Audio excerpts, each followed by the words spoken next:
lodile amademoni kwasayinwa kwatshixwa kwathi ayikho into enophinda imncede umuntu kodwa isandla sinamandla simdonse umuntu kwimeko enjalo. Siyambonga uThixo kakhulu. Sithe singena apha kanti kukhona umfana othi ubanjwa qho yabanjwa phuma ehlongweni ebezile wazongqina apha ngaphambili kanti ngoba uThixo nje ethande uba utata uMadomela makazomapha izolo kanti kukhona izinto afuna uziconfirm ebantwini ngoba ivangeli esiyiphetheyo ayiyo theory. Asithethi ivangeli yasengqondweni, ivangeli yasephepheni, kodwa sithetha ivangeli practical. Sithetha ivangeli yamandla, ivangeli eyenza izinto zibonakala, ephethe the demonstration of the power of God. That's why singabelieve izolo sithe silapha mntakananise uSathane yageza kwacaba kuzabanzima amadimoni abhokile sakhupha amehlo saqomba sathi yini Thixo. Glory to Jesus. Ngoba siyayingqina lento ethi soze sibe ndala zombini, ngekhe zabandala zombini, asina ukuxhentsiswa ngamadimoni, ekugqibeleni nguThixo ovelayo. Glory to Jesus. Ngoba siphethe amandla omnqamlezo, asinandaba noba idimoni listrongo kangakanani, siyamazi sihamba naye. We saw the power of God in manifestation. Siyabonga kakhulu Tata uNanise ukhona naye phakathi kwethu, cela simbethele izandla ngegama lenkosi uzosiphakamisela umshumayeli wethu. Siyabonga kakhulu bathandekayo, sibona notata bethu be-leadership bekhona, isifisa kamandi kakhulu lonto xa sibabona beyiphathi yale nto uThixo ayenzayo. Alibonge igama lenkosi. Cela ke sibethele utata wethu izandla simamkele.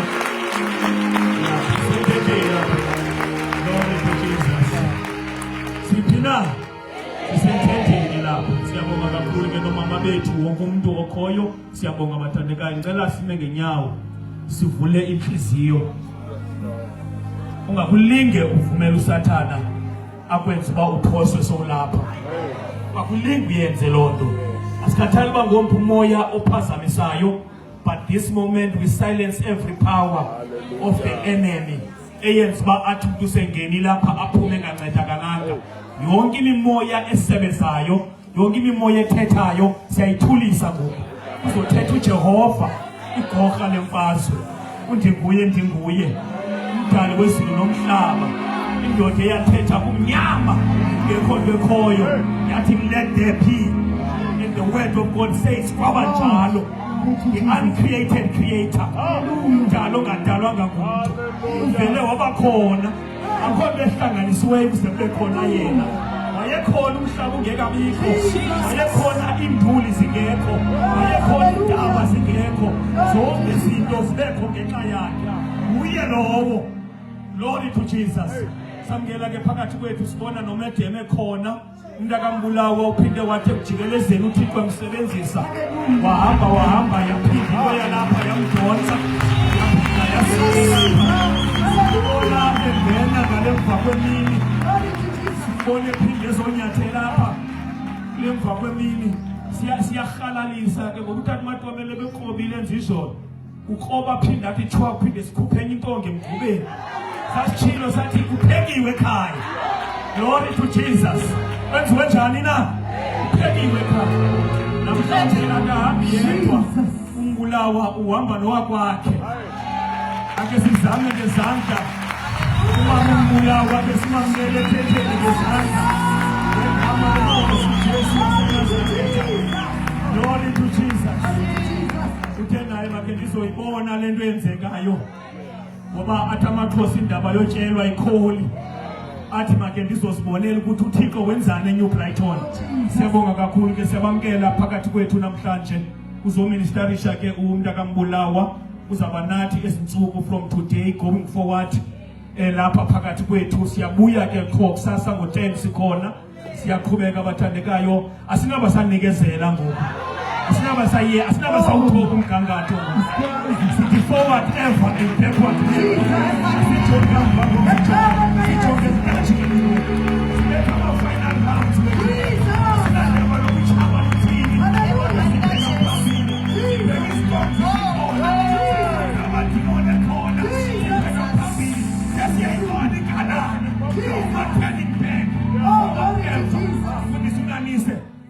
sing a worshiping song as we call the men of God to come up front and minister to us.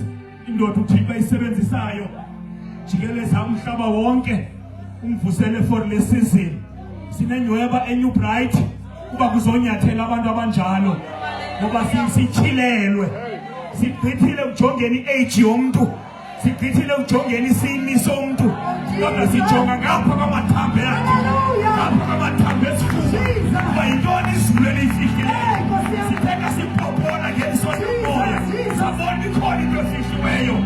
Ayidonsa uJehova bazoyibeka kule ndawo. Ntela sihlabelele mfowethu simcela umntakaMbulawa eze ngaphambili ngegama lenkosi. Mangizwiswe nguwe Jesu, zisuliwe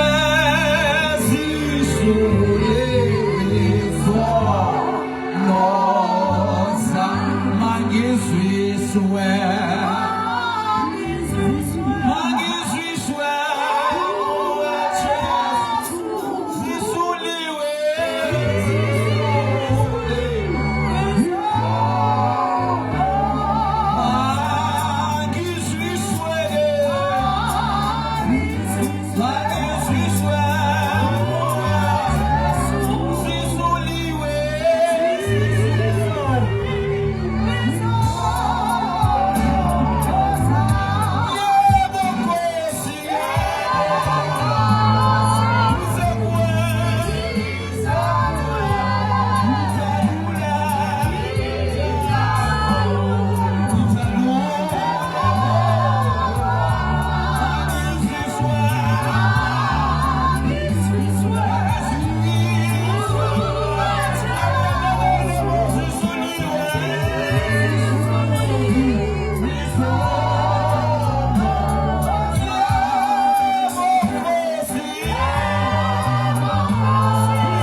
Thank you, Holy Ghost. Simahlala phansi emkhoneni wenkosi. Hallelujah. Hallelujah. Hallelujah. Amen wethu. Akaphelelanga. Jesus. Akalingani nathi intetho igcwele kodwa amen akagcwali. Hallelujah.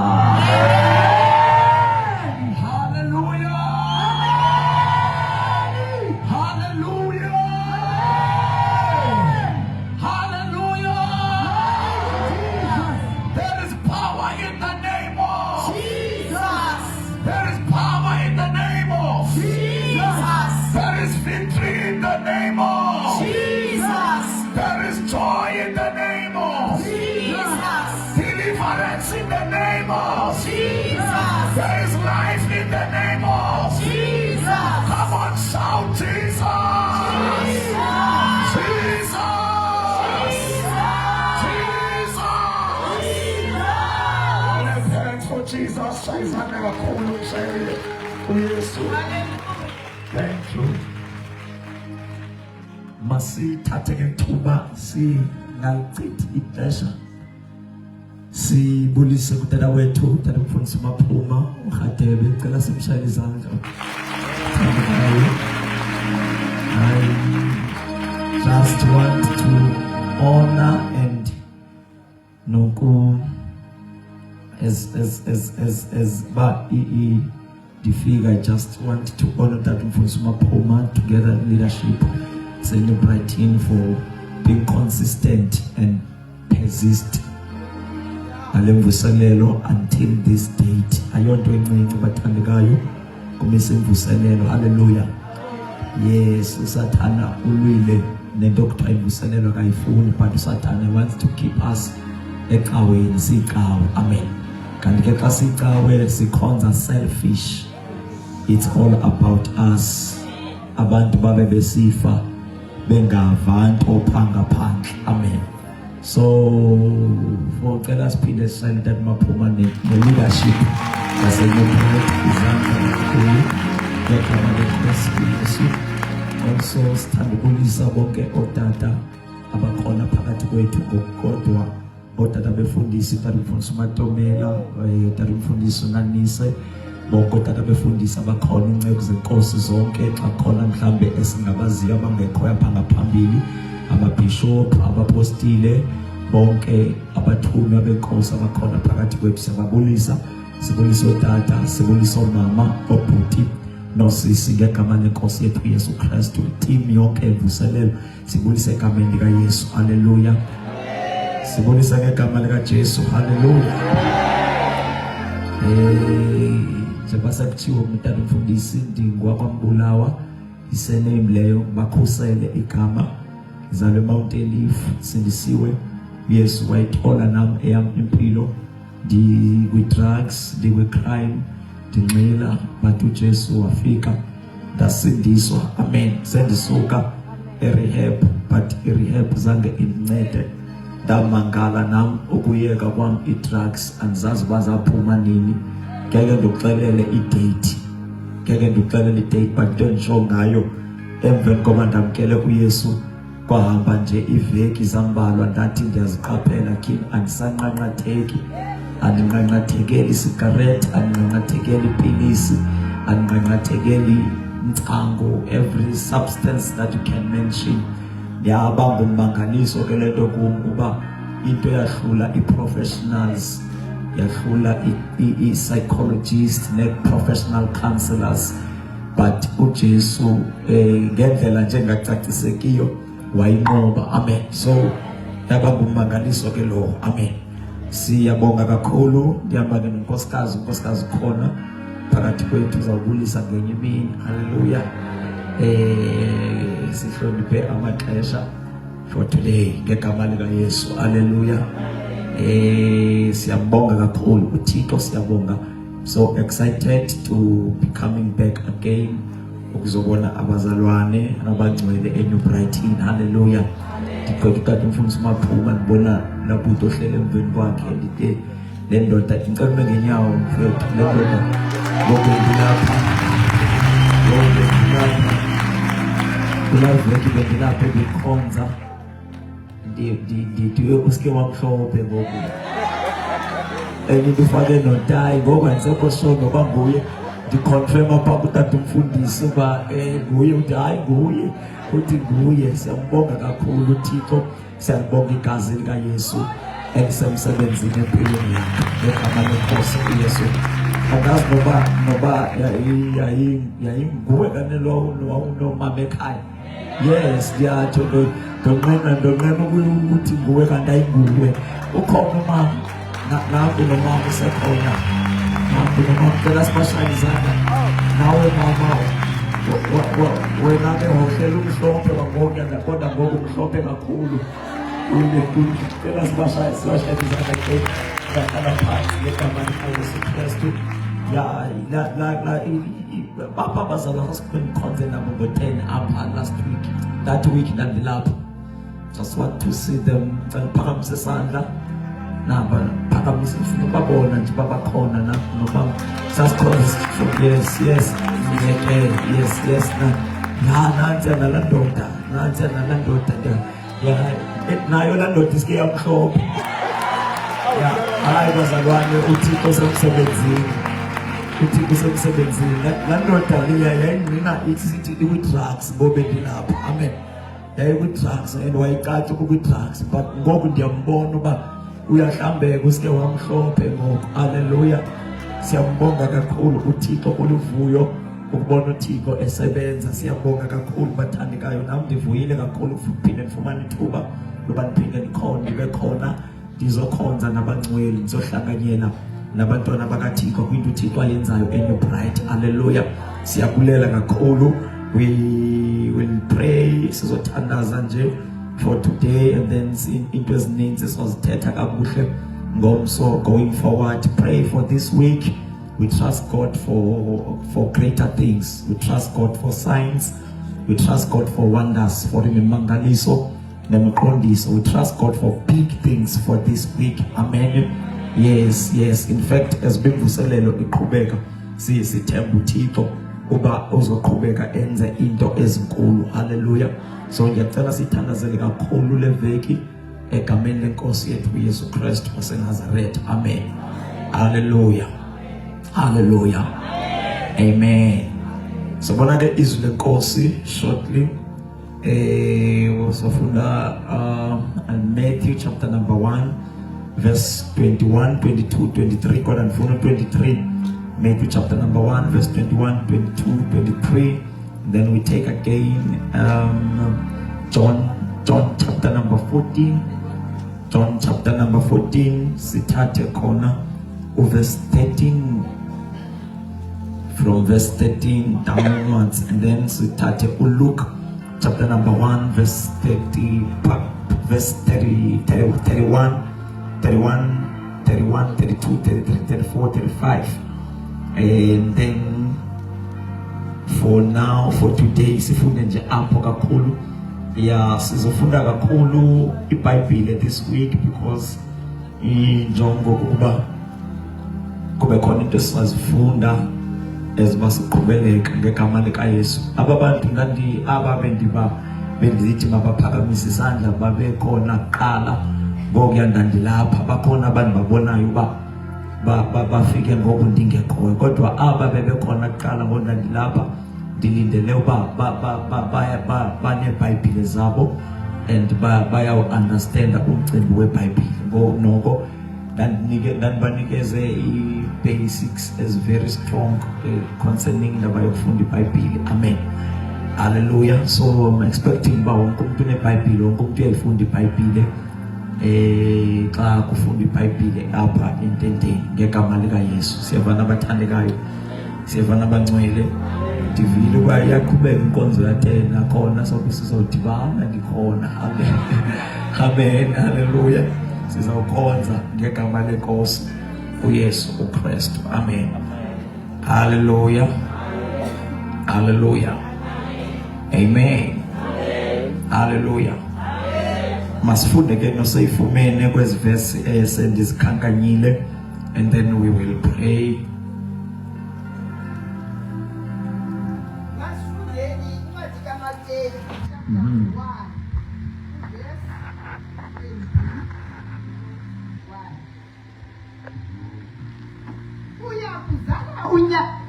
Uyakuzala unyanake umbize ngegama elinguYesu. Uyakuzala unyana umbize ngegama elinguYesu, kuba yena eyakubasindisa abantu bakhe ezonweni zabo. yena eyakubasindisa abantu ezonweni zabo. Ke kaloku oku konke kwenzeke ukuze kuzaliseke okwathethwayo yinkosi ngomprofeti isithi, yabonani intombi le iyakumitha izale unyana, bambize ngegama elingu-Immanuel. Intombi ngegama elingu-Immanuel. Oko kukuthi ngentetho evakalayo uThixo unathi. Ngentetho evakalayo oko kuthi uThixo unathi. Masifunde ke ku John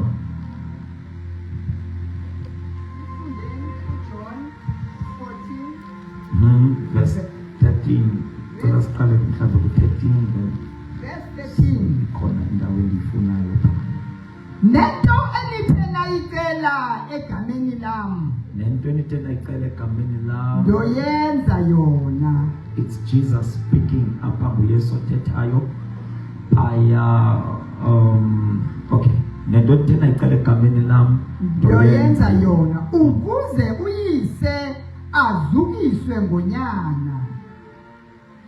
Ukuba nithe nacela into ngegama lam ndoyenza mna. Ukuba niyandithanda yigcineni imithetho yam. ukuba niyandithanda igcinani imithetho yam.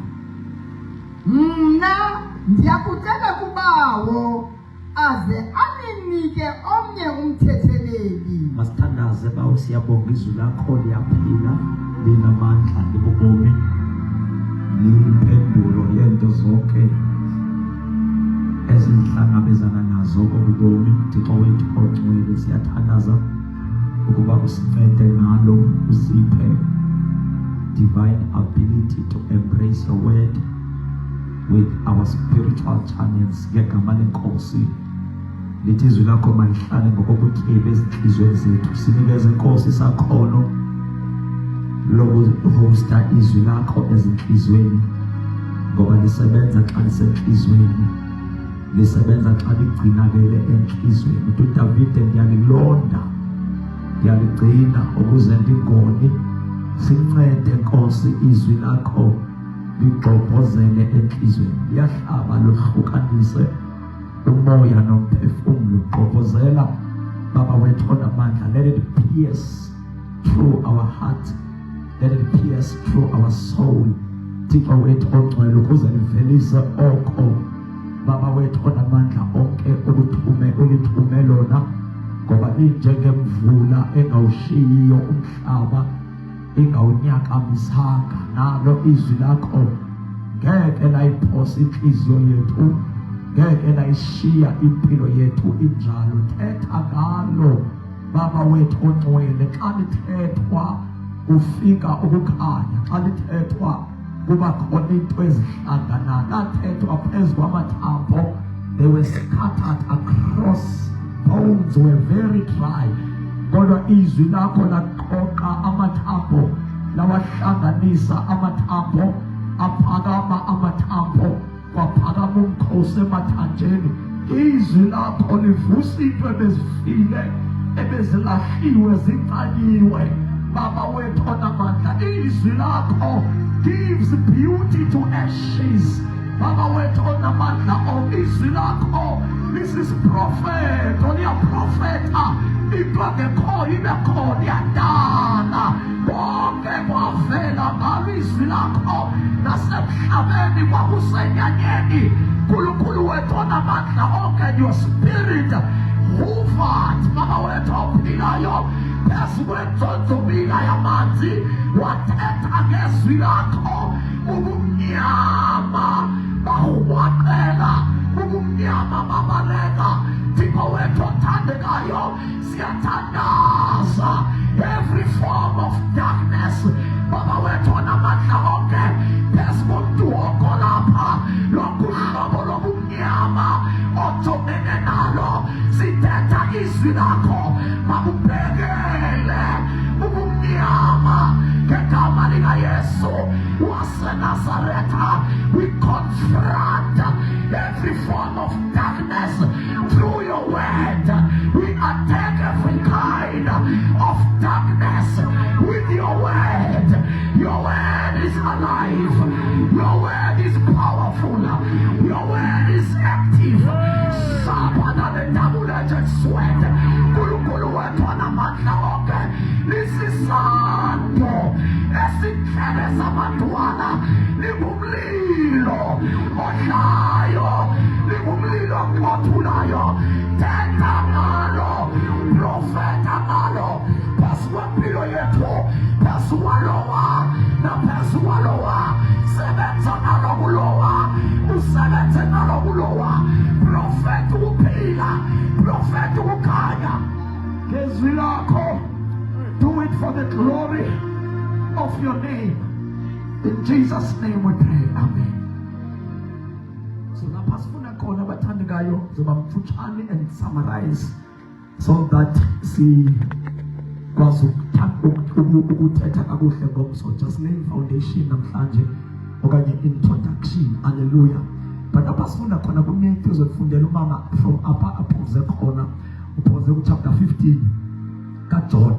uMatthew apha sifunda khona iBhayibhile icacisa indaba yokufika kukaJesu kuba ukufika kukaYesu yinto eyaprofetwayo iminyaka engaphambili yaprofetwa. Uprofetwa kuba yintoni ezawunceda abantu. Prophets and the seers and the shepherds babezama ukuzisa into ezabalikhambi, into ezabaliyeza to the humanity, because abantu babelahlekile, abantu babebhidekile, abantu babecinezekile nguSathane, because mhla kwafika isono. In fact, I just pray ukuthi koncede so that ndikwazi ukuyibeka le introduction yami ngalendlela so that sikwazi ba kusasa sivisisane kahle. In fact, umuntu wayebekwe ngokuthandwa nguThixo nangokuthenjwa nguThixo, wamdala wambeka egadini yase-Eden. Apho wamnikeza uThixo umuntu i-authority, wamnikeza i-power, wamnikeza i-dominion uba umuntu makalawule emhlabeni. Zonke into ezikhona emhlabeni mazibe ngaphansi komuntu, mazibe subject to the power and the authority that is in a human being. Amen. Yeah, so umuntu wadalwa uba abe negunya, abe namandla ngaphezu kwento zonke, kwinto ezibonakalayo, kwinto ezingabonakaliyo, kwinto ezilapha kule realm yasemhlabeni nakwizinto ezikwi-realm yakwi-heavenlies, kwele mimoya emkhathini esibhakabhakeni phezulu kwesemazulwini indawo. But umuntu wanikezwa uba abe namandla. Uthi andala uzawuba ne-dominion, uzawuba negunya phezu kwenhlanzi, phezu kwenhlanzi ezihamba emanzini, kwinto eziphila emanzini. That was a statement esasithetha uba noba kungakhona ithrone esekelezelwe. He was not, you will remember uba iBhayibhile ithetha ngokwe-language, isebenzisa izinto that we are familiar with as abantu, isebenzisa izinto. So xa esithi kube nobathi, xa kedala umuntu kube nobukhosi phezu kwenhlanzi, phezu kwentaka ezibhakabhakeni, right, naphezu kwezinambuzane, into ezihamba emhlabeni. So what was actually God? What was actually God meaning to say?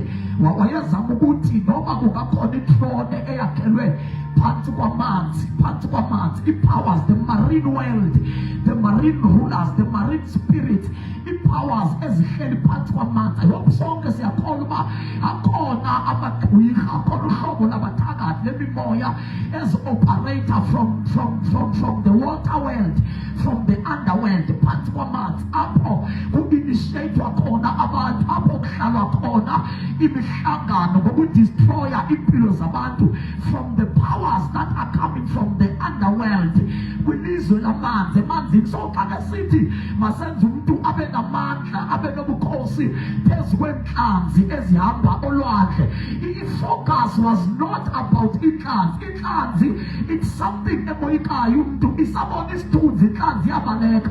So it's obvious uThixo wayenga-address inhlanzi, but he was coming to our human understanding and our human mind. Wathetha ngenhlanzi wathi jonga ndikunika igunya phezu kwenhlanzi ezihamba elwandle. But it was not about inhlanzi. uThixo foresaw, wabona bamdala uba usathana uzawulithatha ihlabathi. Njengoba iBhayibhile kuLuke, kuCorinthians chapter number 11 ithi uSathana is the god of this world.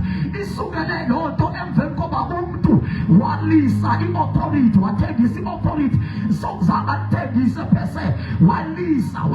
There's a difference between ukuthengisa nokulisa. Into xa ulisile awuyi-oni pese, but uyayi-ona okwelixesha le-contract. Uba ndikuthengise into uyithenge, but awuyithengi permanent, uyithenga for 10 years, for 9 years. Kule 9 years izoba ngeyakho lento, but ayiyo yakho lento. That's what happened. Zange because because uba wayemthengisela u-Adam igunya ngaba lingabuyi labuya ngoku through ukufa kukaYesu Kristu. Amen. So into uThixo wayi-communicator, wayesithi ndudala umuntu afane nam, abe namandla, abe nobukhosi kwi-marine spirit, kwimimoya erula phansi kwamanzi, noma ethetha ngenhlanzi. But wayesazi uThixo uba there is coming a time apho Satana will occupy all the regions of the planet Earth, because the planet Earth in a spalabag, the planet Earth in a land, the planet Earth in the underworld, which is the ocean, the sea. Emanzini, there is a marine, there is an army yethu singabazalwane, an army yethu which is a spiritual army. Umkhosi wamamoya ufana une-divisions njenge-army yalapha emhlabeni. Njengoba sine-divisions ebusa apha emhlabeni, sine-division ye-marine, amajoni amanzi, sine-division okuthiwa yi-air force, abalwa from the air, esibhakabhakeni. So xa wayesithi ube nobukhosi phezu kwentaka esesibhakabhakeni, wayengafokasanga entakeni. Intaka, there's no need to emphasize the authority, the rulership phezu kwentaka, but he was speaking about the spirit. Wayesazi uba there is coming a time apho Satana azawupossessa umkhathi, athathe inhlone yakhe ayoyibeka emkhathini. There is coming a time apho Satana azawupossessa the land, athathe inhlone yakhe ayibeke ezintabeni, ayibeke emahlathini. That's why abantu abathakathayo be-operate from emahlathini, nabathwethuliweyo bathathwa bayobekwa emahlathini, bayobekwa ezintabeni. That's why abantu abathakathayo bathathwa bafake phansi kwamanzi, nabathakathayo kuthiwa bayophiliswa kodwa bethakatha.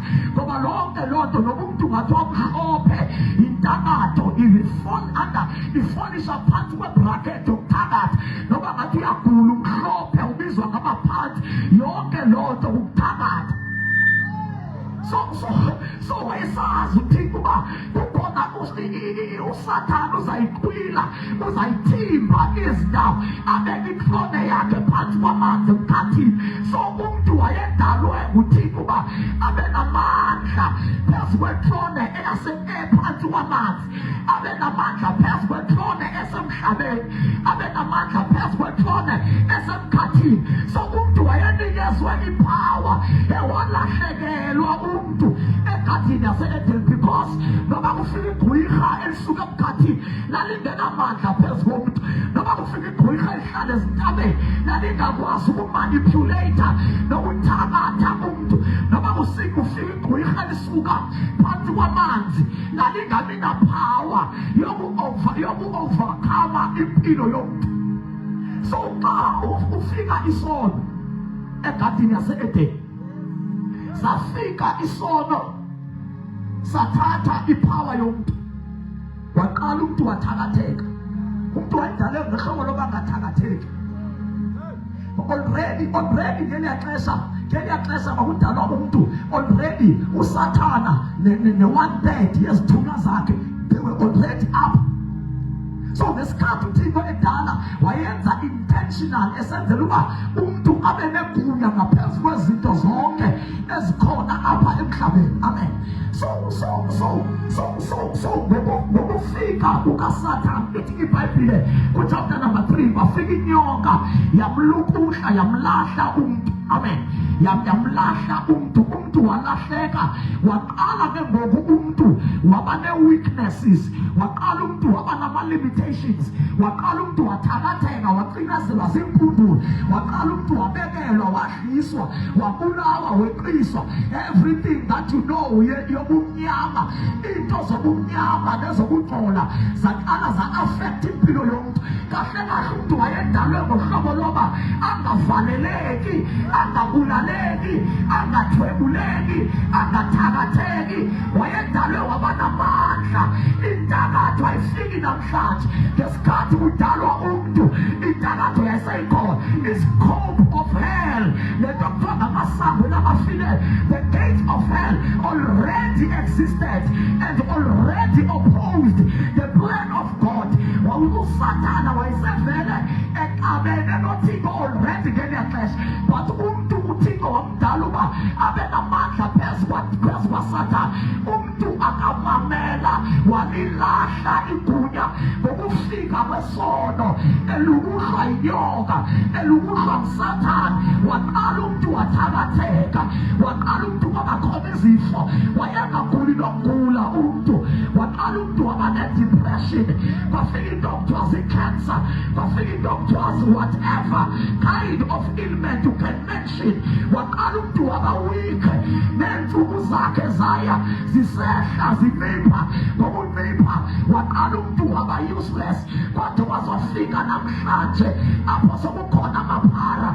Umuntu wayedalelwe ukuba xa kezalwa le nto ayidalelweyo ayoba yiyo, noba kuvela ntoni na, kungabikho nto enamandla ukutshintsha into. Umuntu wayengoba wonke umuntu is created and he was born to be something on this world. Akekho umuntu wadala uba abe ngumuntu useless, akekho umuntu wadala uba abe ngumuntu nje wokungena ephume ejele, wokungena ehlala edwala isifata.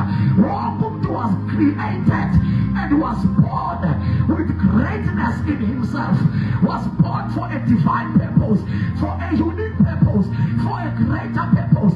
But ngesikhathi uSathane ethatha igunya ku-Adamu, waba nendlela, waba ne-access yokumanipulate abantu.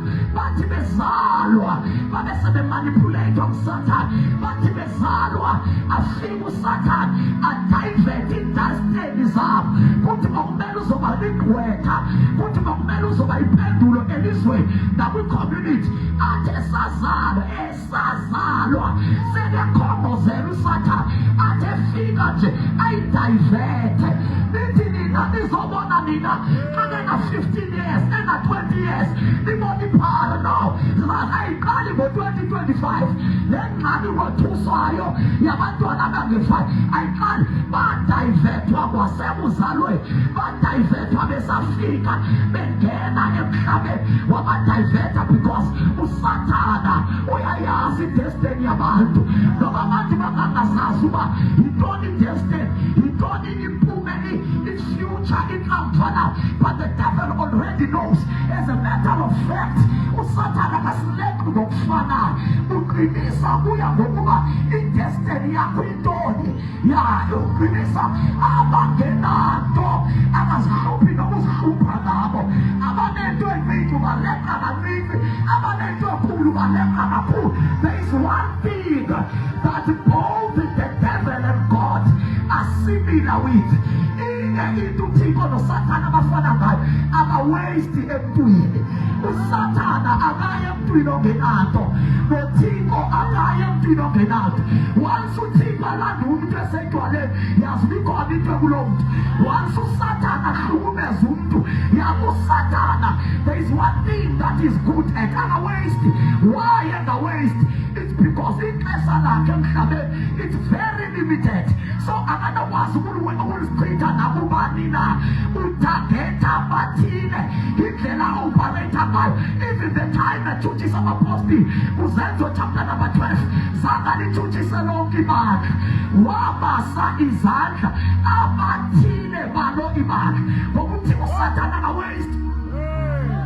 Never umuntu ongenanto, because ongenanto if awunanto uSathane ukubala as if you are one of his own. You are indirectly his own. You come to think about because awunanto. So uSathane ubala ngoba ungabumlo, akayongozi lo. Bonke abantu abangeyongozi kuSathane noba sikhonza nabaphi, but uba awunanto, uba attack uSathane, uthi ungabuye. So that's why kumele ukhonza kwakho kafisa ukungaphi. Especially when things are today. God, are you with us or you are against us? Noma sola papa atekote. Hey my God, ni doya. Noma sola pe Mikey. So speedy, sasibabwaswa. Uteti says as controversial. It was first as confusing as fast as Mugabut. But we are Nabelela. God, Mugabut. Yeah, you are them because we are saying that sometimes who happen. Ukahekiwe uvanga abantu bemfonela ndibona ukani 1000 inoguwe lo hata ikhandi kale 1000 uhekiwe akazazi yena usemsebenzini enkasaphangelayo i-WhatsApp number yakhe ingena abantwini xa uboleka 1000 rand xa uboleka i-500 uhekiwe akazazi bakho iyenzeka loo nto in the spirit uwonbaye umntu uyangqina akhukhutele kanti uhekiwe usebenzela i-opponent uhekiwe. So that is why you must keep yourself on fire. Number 2, you must keep yourself on scriptures.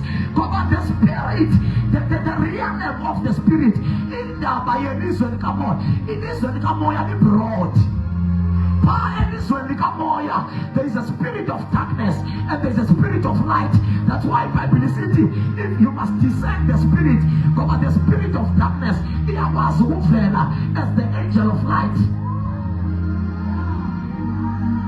So my point is, we are was the same Bible, but the first man goes so heavy. Awusatake thanga lethu itarget ebuthiki ubethi target ka Satan but my point is as we are about to pray umntu ke wayenikezwe igunya walilahla igunya ngokukhandwa nguSathane and then baqala abantu baba miserable baqala abantu baba weak baba limited baqala abantu balahlekelwa ipower bacinezelwa bathakathi so bafunwa into ezawunceda abantu into endisabuya yonke lendithetha inevesi ethi uyawuzala umntwana kuthiwe ngu-Emmanuel ngokuba eyakubasindisa abantu kwathiwa ukuze uzaliseke izibhalo ezaprofetayo kwathiwa uyawumitha uzala umntwana kuthiwe ngu-Emmanuel uThixo unathi so kwakuzanywa indlela ezawukhulula abantu babepredicta i-philosophers ne-scholars nabantu bakaThixo they were trying to predict a solution kuba kule ngxaki esikuyo abantu bedlala uSathane abantu baqinezele uSathane abantu ba-owne uSathane what shall help us izawuthini ifuture ye-humanity yayithetha loo nto kudala ngexesha yavela ngexesha lomthetho kwaba khona umthetho kwacinga uba umthetho uzawuzama umthetho kaMoses but umthetho kaMoses wabakhona yabakhona imithetho 10 but still umthetho awabanceda abantu completely babethi ngoba benawo umthetho kodwa bangabi naso isazela esizobenza uba bahlonele uThixo kodwa umthetho uyafeyila kwabakhona abapristi inzala ka-Aroni abapristi babeya phambi koThixo esibingelelwe bathandazela abantu baqamagushela izono zabantu but the system was not effective ngoba umpristi wayengena kube kanye ngonyaka eyocelela abantu izono in 12 months wayengena annually uba ngabe uphinde walingwa wona then uzawufumana i-judgment ayisabalwa lantu uba umpristi ebengenile and akanokwazi uphinda mbele ube bengene ngoFebruary wena wona ngoDisemba uyawulinda unyaka ozayo uyawulinda iseremoni elandelayo apho umpristi azawungena eyoqamagushela izono zabantu kwaqaba abantu baqhubeka bayafa le ndlela yabapristi ayincedisi ncakasa and number 2 ukuze uqualify uba umpristi ayoqamagushela izono zakho bakufuneka uba ube negusha okanye ube nenkomo okanye uba awunazo ezi zinto ube namandla okuleqa ihobe uhambe uyobamba ihobe uze nalo so that uchitheke because akukho uqamagushelwa kwezono ngaphandle kokuchitheka ihobe egazi bakufuneka umntu aze nesilwanyana uchitheke igwazi so that eligazi umpristi ayoma phambi kwaThixo bani yayingenguye nabani umntu oqualifayayo ukuma phambi kwaThixo ngeli xesha kwabuya umpristi naye engena yena kube kanye ngonyaka angenela abantu bonke kodwa la system ayisebenzi ngoba abantu bayaqhubeka babulawa sisono. I-problem ngesono siyabulala. That's why in Romans chapter number 6 verse 23 it is the wages of sin is death. Isono siyabulala. Singangabulala indirect but what it does sivula amakhoba so that imimoya ingene usathana ngene. The more you sin the more ikambo liyaliba likhulu. The more uhlale esonweni the more ikhoba liyaliba likhulu. Soon or later the sin will kill you. Ngoba isono sine-mandate eyi-1 ukuba sizobulala. Sithethwe usathane ngoba usathane i-assignment yakhe akezi engazeli uzoxhela abulale abhubhise. So isono sizibabe sifa abantu kwathiwa yintombi ezawusinceda. Kwabakhona amajaji ababigeleli bangaphasa ukunceda abantu. Kwabakhona everything eyazanywayo bafika kubaprofeti. Abaprofeti nabo bangakwazi ukunceda abantu ezonweni zabo. But what they did banikeza i-chance yoba at least ladies and gentlemen uba anikwazi ukunceda abantu kanifanele nishiye nethemba.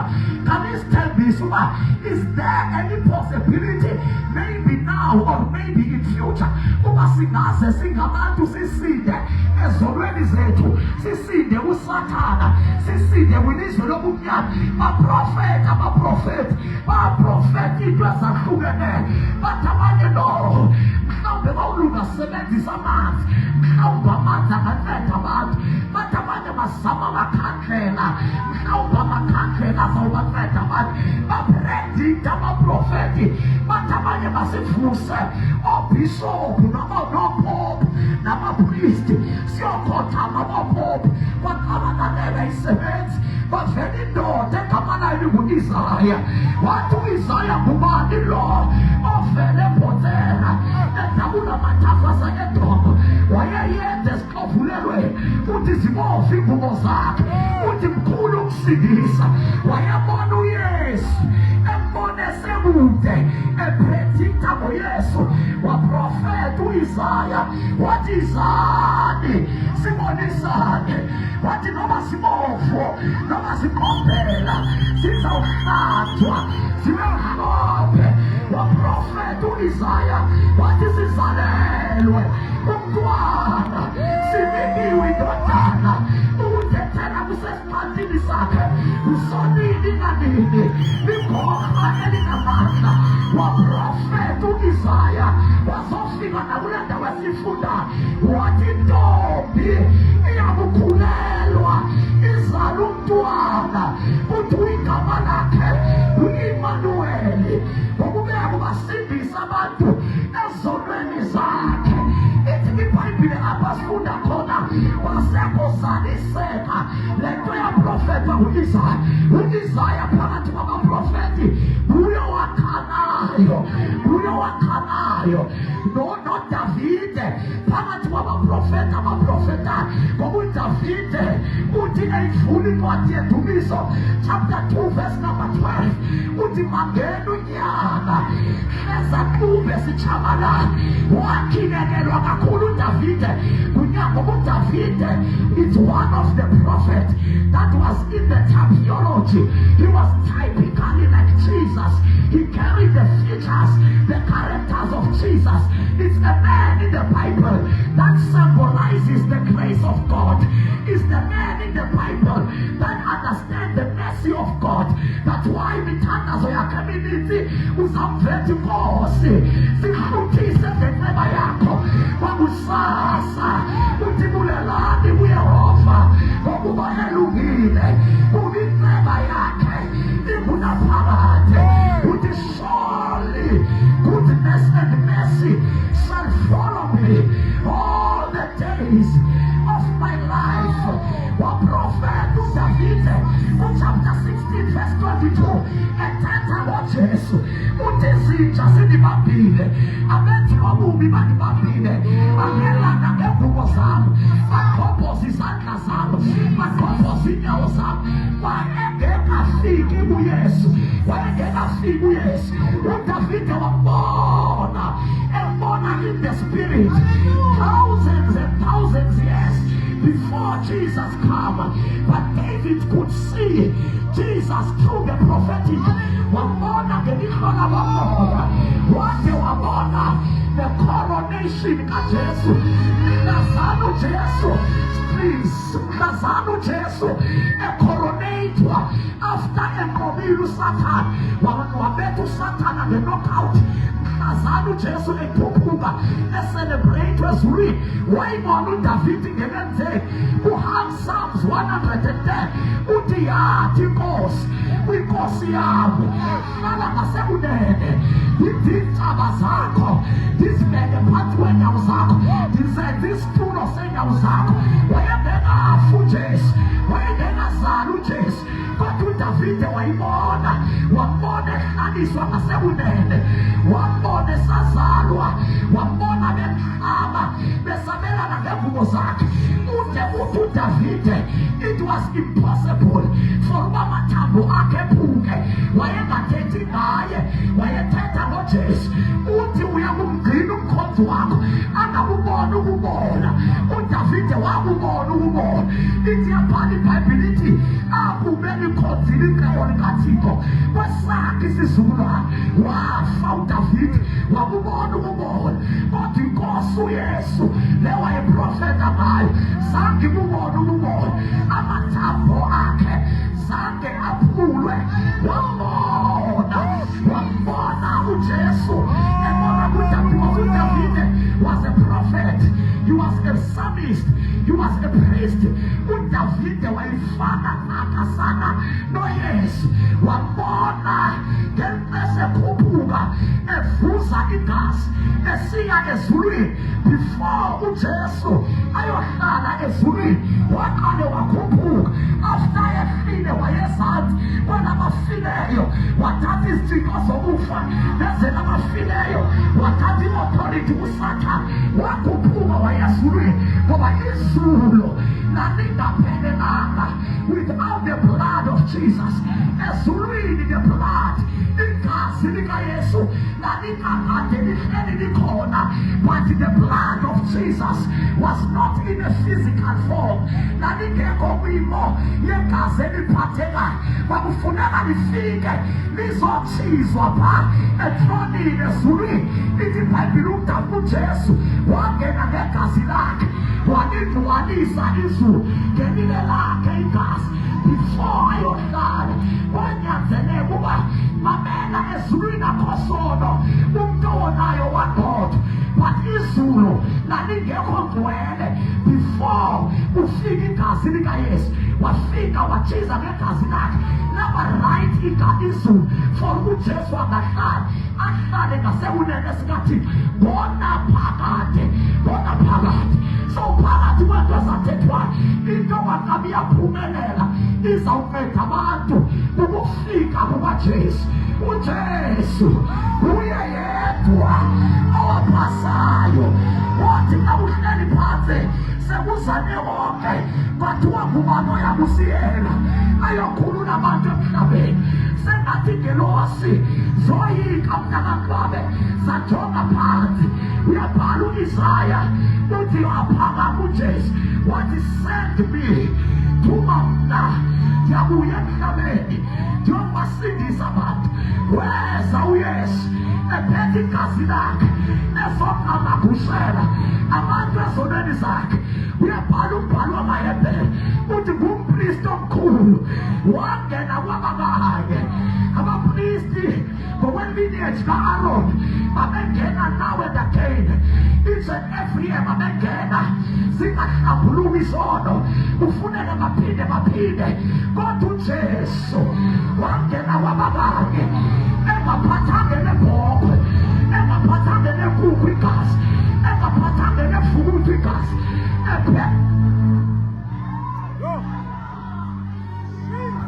Ayephethe igazi lakhe, enangegazi lakhe. Ngoba into sasidinga igazi lakhe. kwakudingeka igazi elingenasiphako, hayi igazi lezilwanyana. Sazikhetha izilwanyana. Xa isilwanyana osanaso kupristi sasiqhwalela okanye sinigqwem singaboni kahle, wawujiliswa kuthiwe khetha perfect and healthy animal. Noma kunjalo lalingalungi igazi lesilwanyana ukuhlamba izono nehlazo labantu emhlabeni, but uJesu wangena ngelile lakhe igazi, wangena wabakanye. That's why iBhayibheli isithi sinompristi omkhulu. He is our high priest. Akusadingeka omnye umpristi. Igazi lakhe lathethelela bonke abantu. Lokuyaqala ukufa namhlanje nawe wabalwa kweliya gazi elavuza eKalvari, kweliya gazi elachitheka emnqamlezweni, ngoba igazi lakhe aliphelelwa amandla, lisenamandla nanamhlanje. Xa uSathane esidlopha, ukudlopha kwakhe kuba useless, ineffective. Why? We call upon the blood of Jesus. It reaches the highest mountains. It flows to the deepest valley. It will never ever lose its power.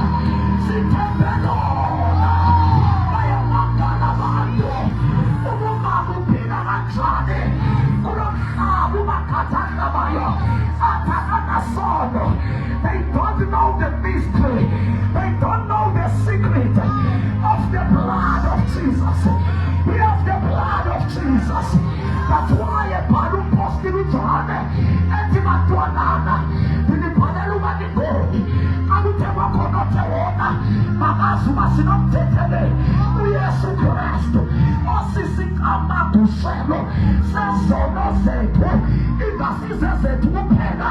Ezelize Loke. Ubamukonum Dogelefa. Getiniso Ajeso. No Megelefa. Otomaitwani Sifa. Wayebaniwe naye. Ubamukonum Dogamaye Kontwene. Sangefe ngeBhayibhile. Engekefa ngeBhayibhile njalo. Kodwa mhla ehlathwa. Wayebaniwe naye. Mhla elema. Wayebaniwe naye. Mhla ethatha usizo uJesu. Wabafela. Bonke abaphilayo. Ukuze abaphilayo bangabisaziphilela. Baphilele lo wabafelayo. Yenzeka wabakanye event. Lachitheka wabakanye more than 2,000 years ago. But let me tell you this. Lisanamandla. Lisazihlamba izono. Lisawasusa amabala. Lisawasusa amahlazo. Liyahlamba. Lihlamba amabala. Lihlamba umoya. Lihlamba umphefumulo. Lihlamba umzimba. Igazi likaYesu liyangazia. Bafika belahliwe. Bafika bedifomile. Bafika benephuza face.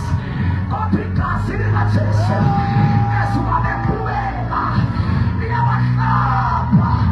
What can make me whole again? Nothing but the blood of Jesus. The blood of Jesus. We are part of Johane. Ultima Moisine. Alikasi. Sikoba nekasi. There is power in the blood. Akukutetelela lesono. Without the shedding of the blood. La sheta wabagane. La kritena wabagane. Bisa flesh na namhlanje. Bisa wethu kusebenza na namhlanje. Bisa zihlambi izono. Oh, bazalwane enubright. Sengathi zingangayeki lezaba. Sithi izono ziyahlanjwa. Izono ziyathethelelwa. Akukho isono that is greater than the blood of Jesus.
sizomxelela namhlanje uyathandwa.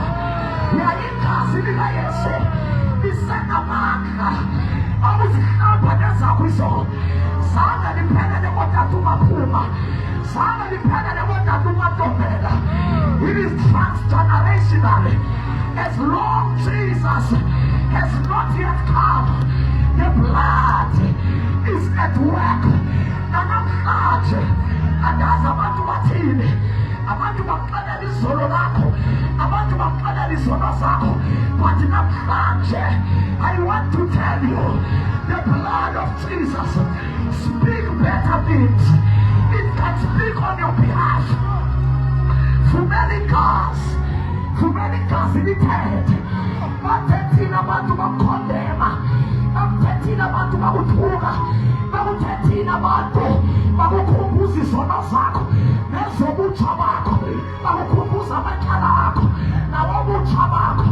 Kodwa igazi liyaxolela, liyahlanza, lithetha ukulungisa, lithetha injustice. We are saved by grace.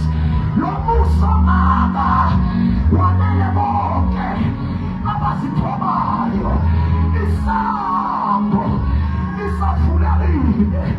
uJesu usasibisa, uJesu usazisusa izono, uJesu usawasusa amahlazo, uJesu usazithwala isiqalekiso, wazithwala izono. Ingezono zakho Yesu, walithwala ihlazo, ingelo hlazo lakho.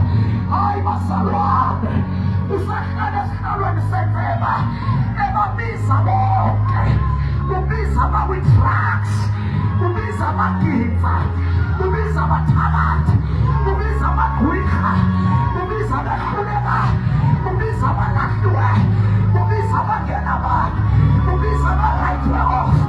Sabela boni, sabela boni, sabela boni. Yabizwa into nithemba lomntu ongasali noNkulunkulu.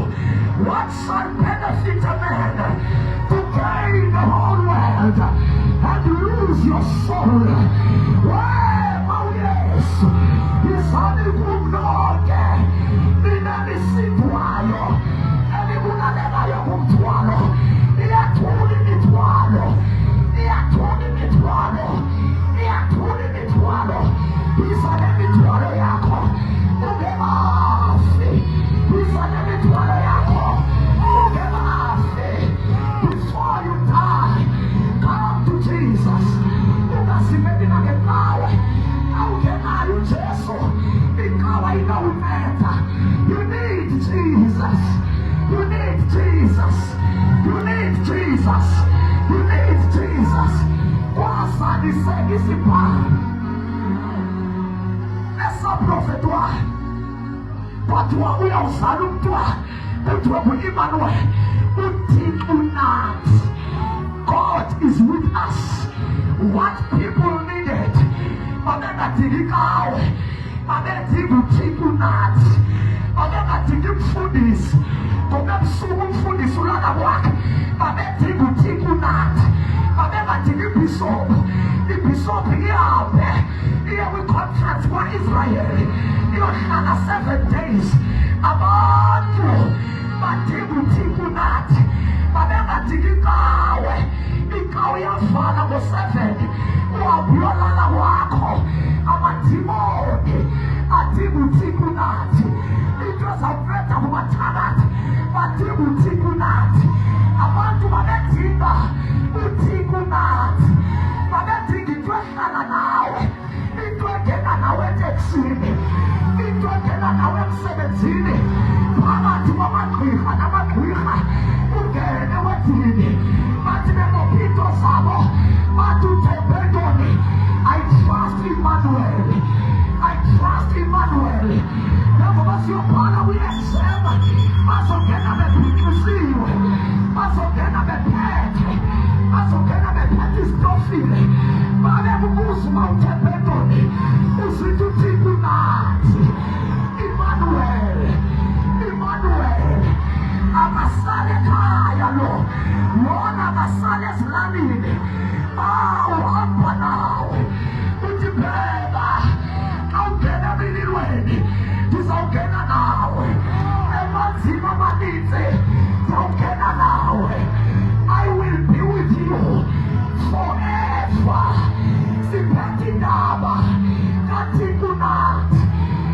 Nkosami singena phakathi kwakhe wenze njani uthi kunathi siphuma phakathi kwakhe bathi abantu sebebhane iubushwa bathi nambile nami ndingesibhedlele eLivingston ndibonile hayi uyafa ingabunayo umbutho ngeke besaphila ngeke besesurvive.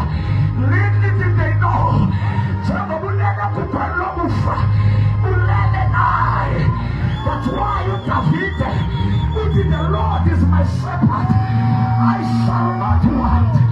He leads me to the greener pastures. Though I walk in the shadow of the valley of death, I shall not fear.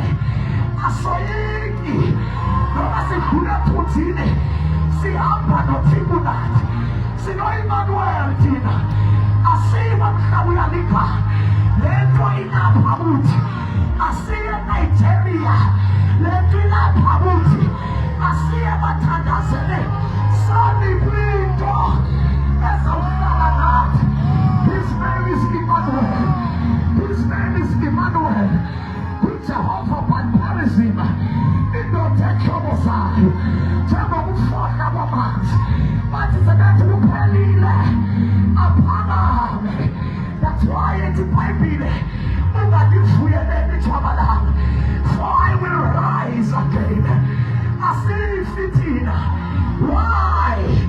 Uthixo nathi, uthixo nathi. Ndithi mighty God ulivale. I feel the mantle of evangelism. I wanted to speak about the Holy Spirit. God of the one who sees. We let us pampanoni. Tumone mabisa. Tumone kasi lifusa. Tumone propose abantu. Efuna wenza uthando nabo. Yenza ukolo naye. Yenza ubudlelwane naye. Ube noxolo. Ithi iBhayibhile indlela zonke azimkholisa uThixo uyamqhelelanisa nenjaba zakhe nenjaba zakho awume kahle noThixo. They come in one direction and go back in 7 directions. Manda kura basanda kela brako sataya kola basataya yapila itwasaitola yapila itwasatwala nayo satwale ezulwini thina satwase ezulwini thina asiyange emahlathini asiyange phansi kwamanzi angeke siye kwamhlaba uyalingana inamandla into esiphethe. loJesu uyaphila, loJesu uyaphila, loJesu uyaphila, loJesu uyaphila. Noma abantu besanyasanyiswa nokuba umhlaba usanyasanyiswa, his name is our strongest tower. Sibalekela khona sithola ukuphumula. uJesu angayinceda le ngxaki yakho, uJesu angayikhulula impilo yakho, uJesu angayithwala imithwalo yakho. Come to Jesus. Uma sokhona kuye, hlala kuye. Mina senihlambulukile ngenxa yelizwi endilithethe kuye. Hlalani kuye. Ndihlale, ndihlale. Amandla akhe abonakala xa uhleli kuye. Hlala kuye, hlala kuye. Bakuphoxile abantu subasaye ebantwini, ngeke aphoxe. Bakusile abantu, forgive them. Nansi indoda yabahlolokazi, uyise wenkethama, uyise wabalahliweyo madoda, uyise wabangenazihlobo. Suwasakhala, you have found rest in Jesus. You have found life in Jesus. Wavala amehlo akho siyathandaza. Woza mntakaqwane, vala amehlo akho siyathandaza. Kungenzeka ukhona apha uyasinda uyabulaleka, uyaqala ukuzenteteni okanye kudala usizenteteni. I'm going to talk about the Holy Spirit as we continue from tomorrow.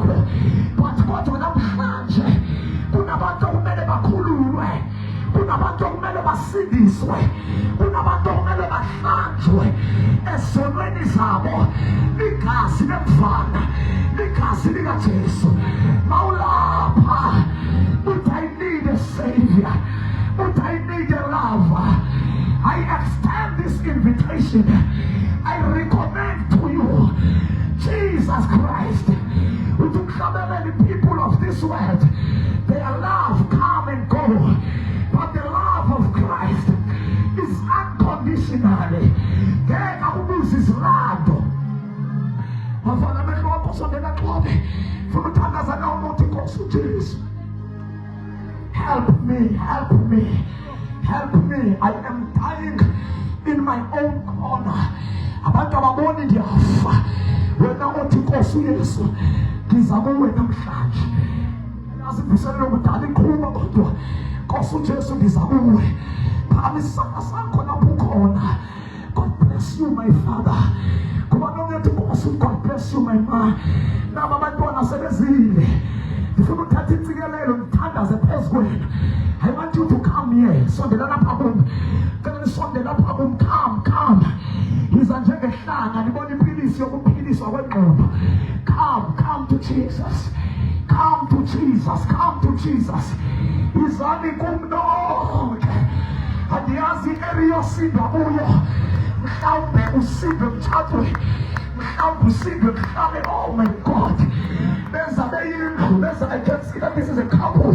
May God bless you as you come. Come to Jesus. Come to Jesus. Come to Jesus. God bless you, my brother. God bless you, my father. Come to Jesus.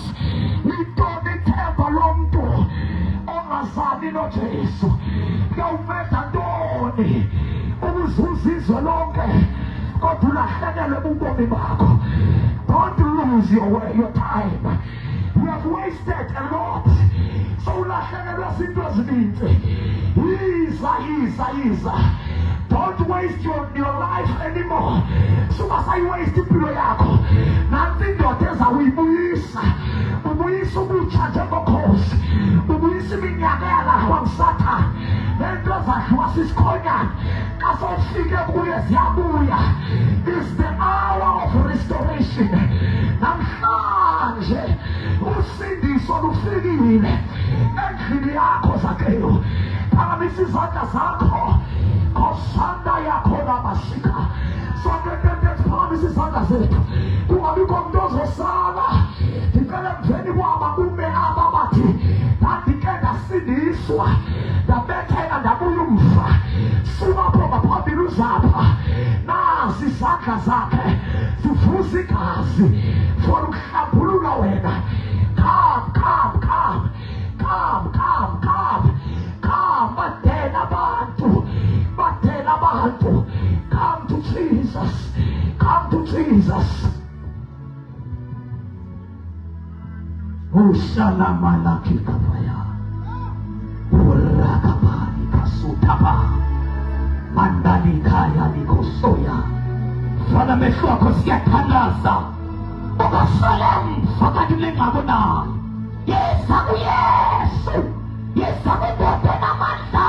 Ujasu. Odola lisono. Ujasu. Abuyisale kunya. Ujasu. Abuyisale amandla. Ujasu. Baleka na usenga phambili baleka siyathandaza. Uyabakhasu thalabaya. Ushalabakasa papa.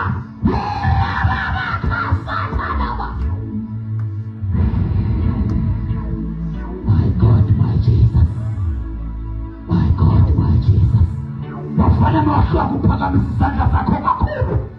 Siyathandaza ndede. Yabo baba. Ukhalabakasuthalamaya. Baleka na ungahlale mfa. Usaseqalekile. Ungahlale mfa. Usasiyabulaleka. Naku Jesu. Come to Jesus. Come to Jesus esuku. Come to Jesus. Wafana mehloko kakhulu ofika kule ndawo. Phakamise izandla zakho icela sivala amehlo sonke nkeke. Thank you, Jesus. My God, my Jesus.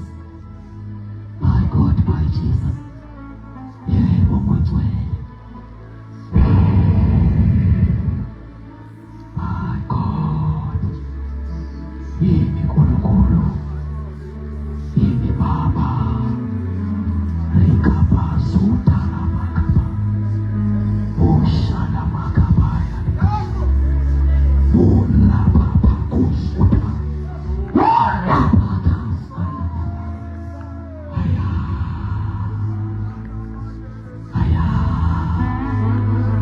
Ngofana mehloko. Sana baba kuyendaba sokwamkela uYesu namhlanje.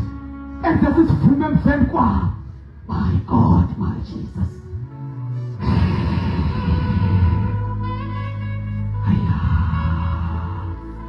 Cela senze nomthandazo. Sithi Nkosi Yesu. Namhlanje ngaphambi kwakho. Nkosi Yesu. Nansi impilo yami. Nkosi Yesu. Sindisa ubomi bami. Nkosi Yesu. Bhala igama lami esicwadini sobomi. Nkosi Yesu. Namhlanje impilo yami yonke ndiyinikela kuwe. Ndiyakholelwa egameni lakho. Nkosi Yesu. Namhlanje ndiyavuma ukuba uyinkosi. Hlambulula ubomi bami egameni likaJesu waseNazaretha. Ngicela lona uzibuyisela kuYesu namhlanje enzele umthandazo naye athi Nkosi Yesu nansi impilo yami. Uhlelo lwami ndiyalwazi nabo ubomi bami. Phinda uyamkela impilo yami ngegama likaYesu waseNazaretha. Ndiyathandaza uvula amehlo wakho.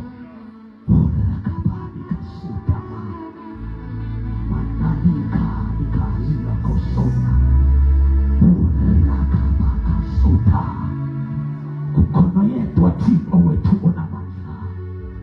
Weza kuwe umlahleli izandla. Bonke abeza kuwe uyabamkela. Thixo wethu ophilayo. Thixo wethu ongcwele. Egameni likaYesu waseNazaretha. You restore igunya namhlanje awalibekayo phezulu. Baba wethu onamandla. Receive the blood. Namhlanje busuku Baba wethu onamandla. Igazi likaYesu. Igazi eliphilayo. Igazi elibona lisono. Igazi likaYesu. Igazi lisalabakasaya. Lisalabakasaka. The blood. The blood.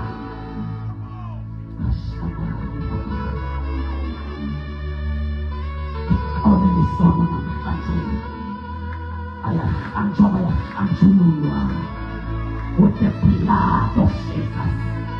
Baba nomkhosi phezu kwezinto zonke. Baba namandla phezu kwezinto zonke. Oshalamaya likasuta. Thank you, Holy Spirit. Egameni likaYesu waseNazaretha. Uyabahlangula namhlanje. You deliver them. Kulona uhlobo lwezinto ebelukhokha impilo yabo. Lukhokha ifamily zabo. Makhaya abo onke uyawakhulula namhlanje ngegama likaJesu waseNazaretha. Mandla ubuthixo bakho ayafukama phezu kwabo egameni likaYesu waseNazaretha. Sibona all the addiction zinyibilika zifeyitha phezu kwempilo yabo namhlanje. Lokhu hlobo lwezinto ebelikhokha impilo yabo sibona lubaleka namhlanje besephambi kwakho. Thank you, Jesus. Thank you, Holy Spirit. Ngisikisana wena Yesu.